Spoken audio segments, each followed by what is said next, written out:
You're throwing your life away, Ethan. Do you understand that? My father's words hung in the air of our modest Chicago living room, heavy with disappointment and anger.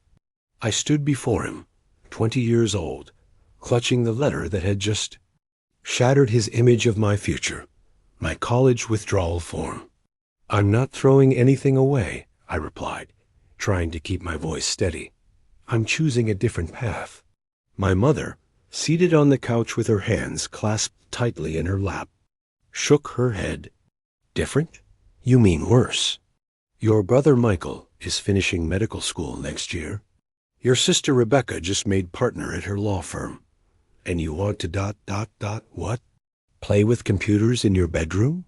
That stung, but it wasn't anything I hadn't heard before. In the Walker family hierarchy, I had always been the odd one out.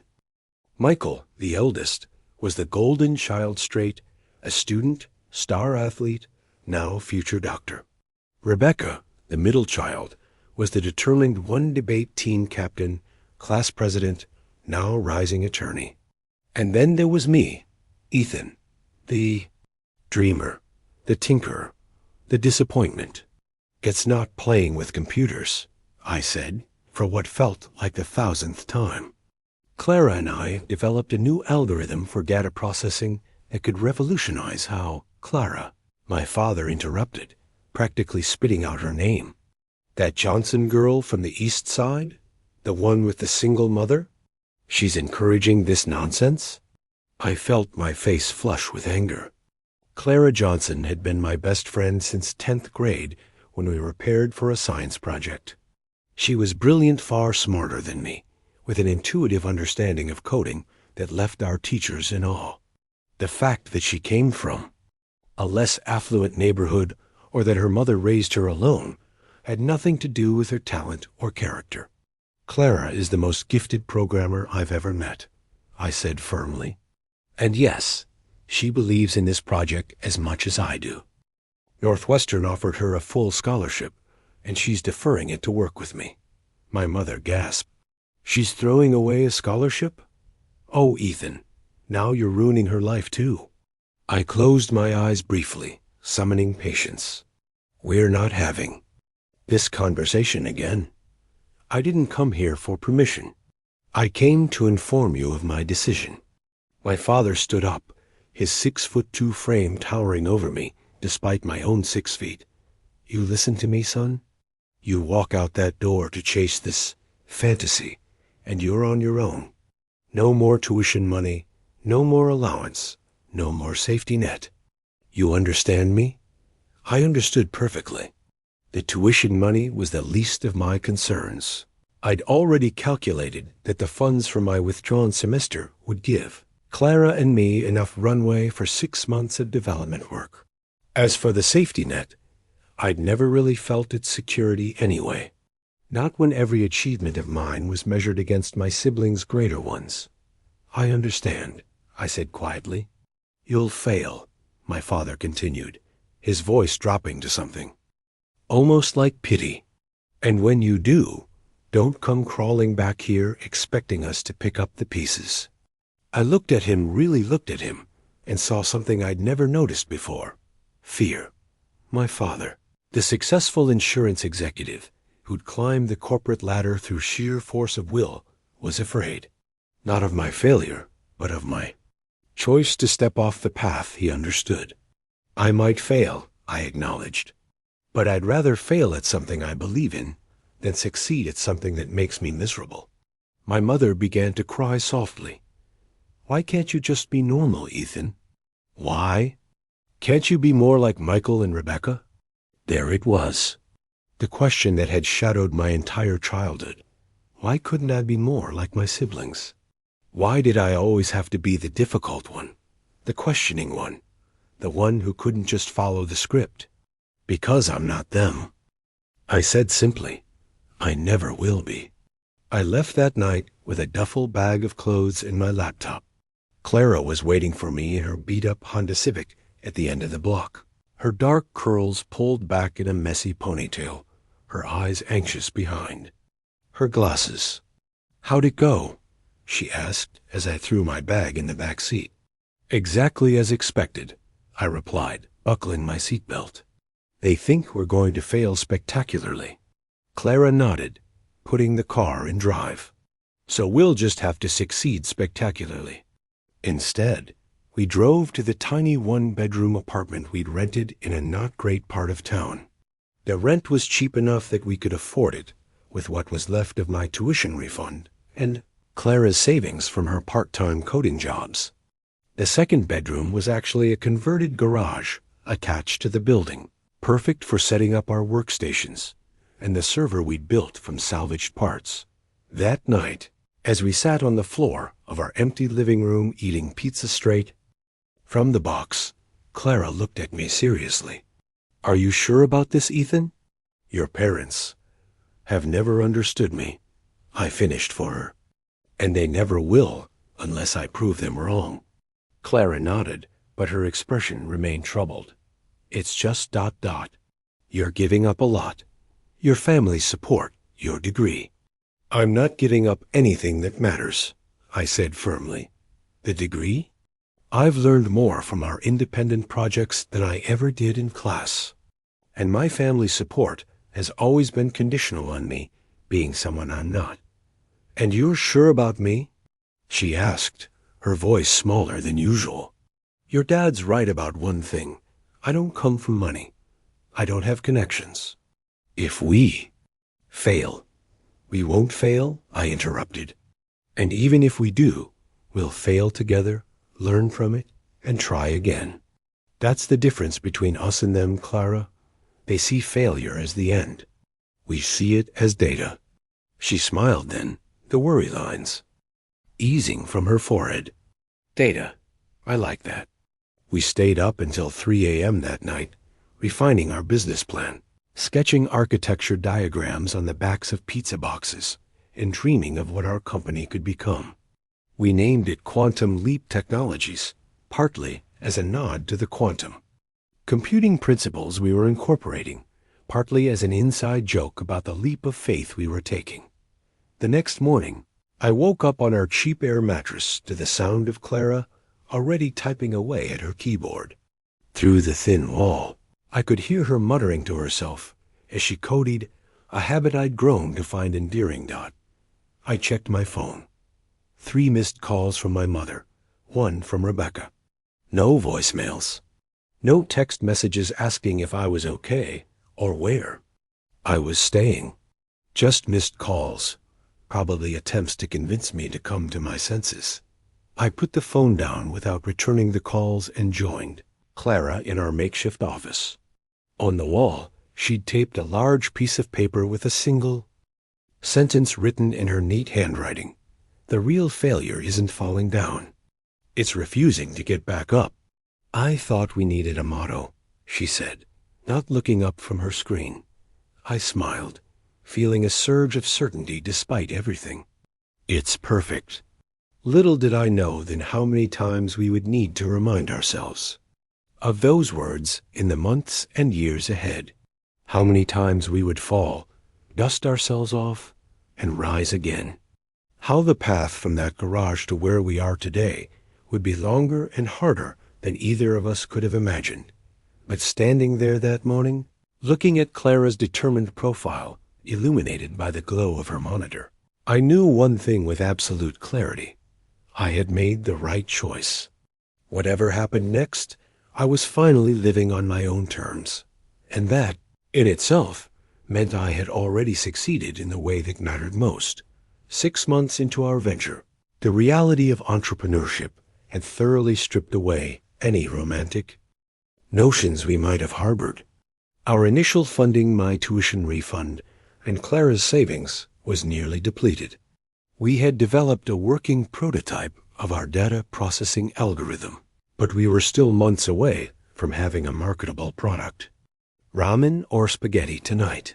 Clara asked, peering into our nearly empty pantry. It was a Friday evening, and we were both exhausted from a week of coding, troubleshooting, and rejection.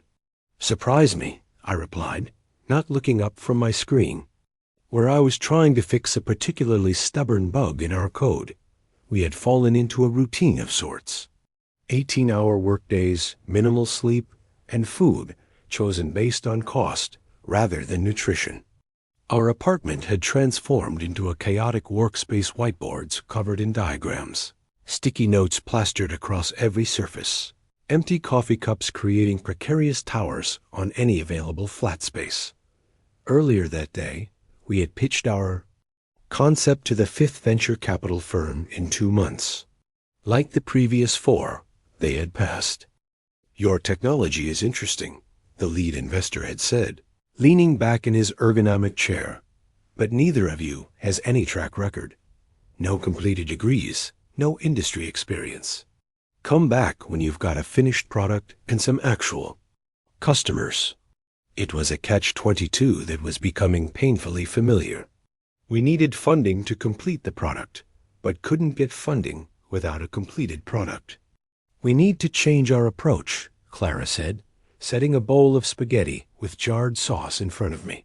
"These VC firms aren't going to take a chance on us." I rubbed my eyes, feeling the strain of staring at code for too many hours straight. "What are you thinking?"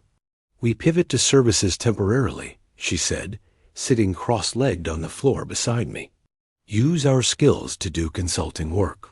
Build websites, develop apps for small businesses, whatever pays. We use that money to fund our actual project." It made sense, but it also meant delaying our dream. That could set us back months. Clara shrugged. "We're already set back. At least this way we'll be able to pay rent and eat something besides pasta." She was right, of course. Clara was usually right about the practical things, while I tended to get lost in the possibilities of our technology. She remained grounded in the realities of our situation. The next day, we created a simple website offering web development and custom software services. Clara reached out to her network from her previous freelance jobs, and I swallowed my pride and contacted some former classmates who had gone the traditional route and were now working at established companies. Within 2 weeks, we had our first client, a local bakery that needed an online ordering system. The project was straightforward, far below our technical capabilities, but it paid $2,000. Soon after, we landed a contract to develop a custom inventory management system for a small manufacturing company. Then came a data migration project for a law firm. None of these jobs were particularly exciting or innovative, but they kept the lights on and food in our pantry. More importantly, they allowed us to continue working on our core technology during nights and weekends. 3 months into this new approach, I received a text message from my sister Rebecca. "Mom's birthday dinner Sunday. Dad says you can come if you've come to your senses. Have you?" I stared at the message for a long time. I hadn't spoken to my parents since the night I left. They hadn't reached out, and neither had I pried on. Both sides, I suppose. "Everything okay?" Clara asked, noticing my expression. I showed her the text. "What do you think? Should I go?" Clara considered this carefully. "Do you want to go?" "I want to see my mom on her birthday," I admitted. "But I don't want another lecture about how I'm wasting my potential." "Then go, but be prepared to stand your ground," she advised. "And take her something nice from both of us." I texted Rebecca back, "I'll be there." But I haven't come to my senses because I never lost them. Sunday dinner was as tense as I'd anticipated. Michael dominated the conversation with stories from his residency at Chicago Memorial. Rebecca shared news of a high-profile case her firm had just won. My parents beamed with pride at both of them. When the inevitable attention turned to me, my father's expression hardened. "So, Ethan, ready to go back to school yet?" I took a deep breath. "Actually, Clara and I have started a consulting business while we develop our main product. We're doing quite well." "Consulting?" My mother perked up slightly. "Like for a real company?" "We are a real company, Mom," I corrected gently. "We have clients who pay us for our expertise." "What kind of clients?" Michael asked, his tone suggesting he doubted anyone would pay for whatever it was I did. Most recently, we completed a data migration project for Harrington and Associates, I said, naming the law firm that had been our biggest client to date. Rebecca's eyebrows shot up. Harrington? They're one of the top firms in the city. How did you land them? By being good at what we do, I replied simply. My father harumphed. Freelance work isn't a career, Ethan. It's what people do between real jobs. I felt my temper rising, but forced myself to remain calm. It's not freelance work, Dad. It's building a business. The consulting pays the bills while we develop our proprietary technology. And what exactly is this technology? Michael asked, making air quotes with his fingers. I launched into an explanation of our data processing algorithm, trying to simplify it enough for non-technical people to understand. I could see their eyes glazing over almost immediately. So it's some kind of computer program, my father interrupted. And you think this will make you rich? It's not about getting rich, I said, though of course financial success was part of our goal. It's about solving a real problem in a new way. If we succeed, we'll help companies process and analyze data more efficiently than ever before. If, my father emphasized. A mighty big if. The conversation moved on, but the message was clear. In my family's eyes, I was still the black sheep, the dreamer chasing windmills, while my siblings built real careers. As I was leaving, my mother pulled me aside. I worry about you, Ethan, she said, her voice softer than it had been at dinner. This all seemed so uncertain. Life is uncertain, Mom, I replied. At least I'm uncertain on my own terms. She pressed a check into my hand. For groceries, she whispered. Don't tell your father. I looked at the check. $500. Part of me wanted to tear it up, to prove I didn't need their help or approval. But the practical part of me, the part that had learned some hard lessons over the past 9 months, knew that pride wouldn't pay our server costs. Thank you, I said, pocketing the check. When I got home, Clara was still up, working on our core algorithm. How was it? She asked, without looking away from her screen. About what you'd expect, I replied, dropping onto the couch. They still think we're delusional. Did you tell them about Harrington? Yep. Didn't impress them much. Clara finally turned to face me. Does it still bother you, what they think? I considered the question carefully. Less than it used to, I admitted. But yeah, it still stings. Then let's give them something they can't dismiss, she said, her eyes bright with determination. I think I just solved our scaling problem. She turned her laptop toward me, showing an elegant solution to an issue that had been plaguing us for weeks. It was brilliant, the kind of insight that reminded me why I'd wanted to work with Clara in the first place. That night marked a turning point for Quantum Leap Technologies. With the scaling problem solved, we were able to process datasets 10 times larger than before without performance degradation. We documented the solution and added it to our growing patent application. Over the next 6 months, our consulting business grew steadily. We hired our first employee, a junior developer, named Marcus, who had dropped out of the same program I had left. We moved out of our apartment into a small office space with actual desks and chairs that didn't make our backs ache. And most importantly, our core technology was finally taking shape as a viable product. 1 year and 2 months after walking out of my parents' house, I received an email that would change everything. It was from Thomas Chun, CTO of Horizon Data Systems, a mid-sized tech company that specialized in business intelligence tools. I heard about your algorithm from a mutual connection at Harrington and Associates. Would like to discuss potential applications. Available for coffee this week?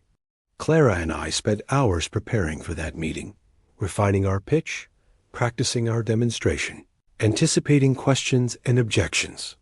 When the day arrived, we met Thomas at a coffee shop downtown. He was younger than I expected, maybe mid-30s, with an unassuming manner that belied his technical reputation. "So show me what you've got," he said after brief introductions. We opened our laptop and walked him through a demonstration of our technology, processing and analyzing a sample dataset we had prepared. As the results appeared on screen in seconds, rather than the minutes or hours, traditional systems would require Thomas's expression shifted from polite interest to genuine excitement. "This is remarkable," he said, leaning forward. "How are you handling the normalization phase so efficiently?" Clara explained the technical details while I watched Thomas's reaction.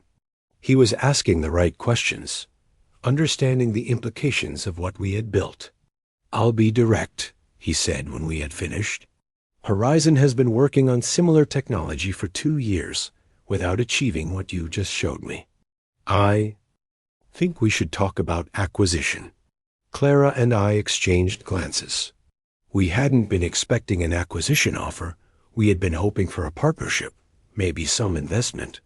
"We're not looking to sell," I said carefully. Thomas nodded. "I understand. But consider this. Horizon has the infrastructure, the client base, and the resources to take your technology to market immediately. On your own, how long would that take? Another year? 2? He had a point.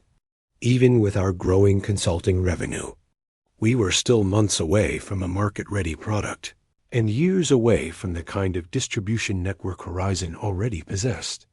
"We'd need to maintain control of our technology," Clara said, "and we'd want to continue leading its development."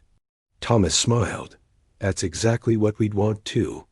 Your innovation, our infrastructure." We didn't commit to anything that day, but we agreed to continue the conversation. Over the next few weeks, we met with Horizon's executive team, lawyers, and technical staff. The more we learned about the company, the more we believed they could be the right partner for our technology. 3 months later, we signed the acquisition. Papers. Quantum Leap Technologies would become a subsidiary of Horizon Data Systems, with Clara and me leading a new division focused on advanced data processing. The terms were beyond anything we could have imagined when we started in that garage. An 8-figure upfront payment, plus significant equity in Horizon. The night after the signing, Clara and I sat on the roof of our office building, sharing a bottle of champagne and looking out at the Chicago skyline. "We did it," she said softly. "We actually did it." I nodded, still processing the reality of our situation. Think about where we were 2 years ago, eating ramen in that crappy apartment. Everyone telling us we were going to fail. Clara leaned her head on my shoulder. "Do you regret any of it?" "The hard parts? Not a single moment," I replied honestly. "Every rejection, every late night, every doubt, it all led us here." We sat in comfortable silence for a while, watching the city lights twinkle against the darkening sky. "So," Clara finally said, "when are you going to tell your family?" I smiled, thinking about the conversation to come. "Sunday dinner. I think it's time for another family reunion."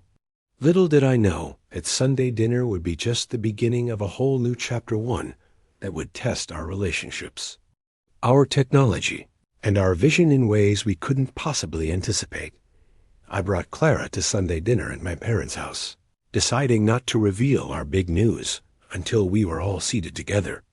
The usual family dynamic was in full effect. Michael and Rebecca sharing their professional achievements, while my parents beamed with pride. "So, the prodigal son returns," Michael smirked. "How's the computer business?" "It's going well," I replied casually. "Our company has been acquired by Horizon Data Systems. Clara and I are now heading their advanced data division." The stunned silence was deafening. My father's face went pale. "For how much?" Michael asked bluntly. "The initial payment was $15 million, I said evenly, "plus equity in Horizon that could be worth considerably more over time." My mother's wineglass slipped from her fingers, spilling red wine across the white tablecloth. No one moved to clean it up. $15 million? My father repeated in disbelief. You single quotes joking. I'm not, I assured him. Plus, we both have six-figure salaries as division heads, full benefits, and creative control over our technologies. Development. As Clara and I explained our journey, I watched my parents' expressions shift from disbelief to something approaching respect. The family dynamic had suddenly, irrevocably changed. Out after dinner, my father pulled me aside. Ethan, I owe you an apology. I was wrong about you. About your potential. The apology I'd imagined would feel triumphant just felt sad. It had taken financial success for him to see my worth. In the months that followed, our technology rebranded as Horizon Quantum Analytics exceeded all market projections. Clara and I received seven-figure bonuses, and our family dynamics continued to evolve.